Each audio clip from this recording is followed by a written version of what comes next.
What's up, guys? This is Ben, and it's time for episode 2 of Phys Ed Q&A. Today we're going to be talking about team teaching, and the question is, Ben, you and Marcus seem like you work together so well. Can you give me some tips on team teaching? I'm struggling with my teaching partner.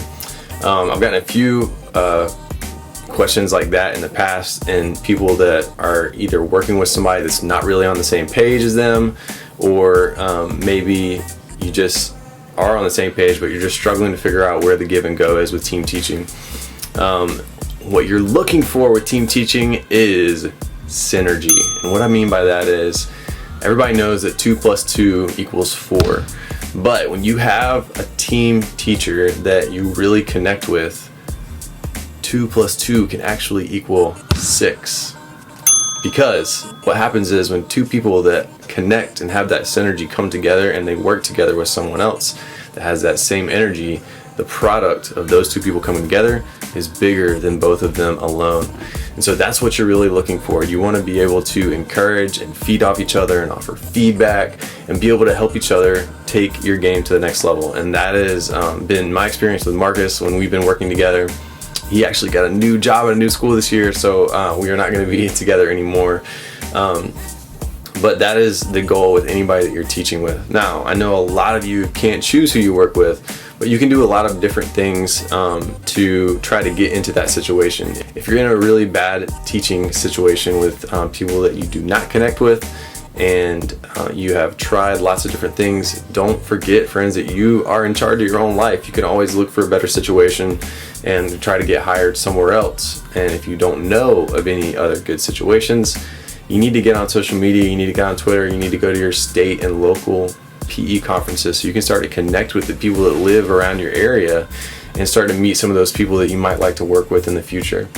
If you don't like the situation you're in, put some feelers out to other PE teachers so that when a job opens up, they'll be ready to reach out to you. That's what connection is all about. That's what you do in any job. When you're looking for something new, you find the people who are where you want to be and you let them know that you want to be working in that same situation.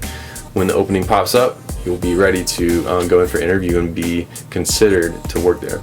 There's a few things that I think have been really important for me and Marcus in our 6 years that we've worked together, and that is that we both have a growth mindset. We both like to learn, and we like to get out of our comfort zone and try new things, and we're not afraid to just switch something up in the middle of a lesson if we think it's what's best for kids and we want to try something new. That's something that is really important. You can't be afraid to learn. You got to be flexible. Another thing is you got to be honest, you got to be authentic, and you got to be willing to put in the work. If you're not honest with yourself, and you're not willing to take honest feedback from someone else about your teaching, then you're not going to be ready to grow. And to close, I'm going to give you 3 tips to have a successful team teaching experience. Tip number 1 is be on the same page and set expectations. I feel like that is one of the biggest problems with people that are working together is they don't have the same expectation. And the reason that doesn't happen is because you don't talk about expectations. So if you don't talk about what you expect them to do and they don't talk about what they expect you to do, and you don't have that time to actually lay out a plan, then of course you are not going to be on the same page, which is going to be leading to problems later on. You can't read each other's minds. You actually have to sit down and have those conversations. Tip number 2, give a little give and take. One person focus on instruction, one person focus on feedback and management, and then switch it up and go back and forth and let one person do the teaching and the other do the feedback management, and then do a little trade and trade it up back and forth. And the last tip number 3, is make sure you're teaching to the same grade level outcomes and doing the same activities if you're teaching at the same school. And the only way to do that is, for example, if Marcus comes in and he's teaching a class when I'm not there, or I have a planning period, or I'm teaching another class, then we need to make sure we're teaching the same thing, because you want that vertical alignment in your curriculum. If your kindergarten kids are all learning something different, when they get to 1st grade, they're not going to have that connected vertical learning as they go up into 5th grade. You want it to be a nice seamless curriculum where everybody's focused on the same grade level outcomes, which means the skills or the characteristics that you're trying to teach and to emphasize in your program. And that's my take on team teaching.